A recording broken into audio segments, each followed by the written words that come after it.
Have you ever heard of the butterfly theory? Butterflies do not rush their own time. Butterflies carry change within their own bodies. Butterflies do not fight the wind. They dance with it. They simply open their wings and let the wind decide the path. Butterflies understand something most of us forget, that change takes time, and no beautiful process ever starts fully formed. Their flight is not about speed, it is about lightness.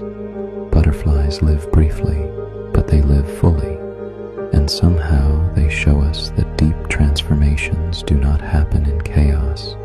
They happen in patience, in the beauty of going slowly, in changing from the inside out, in trusting the wind. In the end, it is about existing in a way that makes sense while your wings are still open.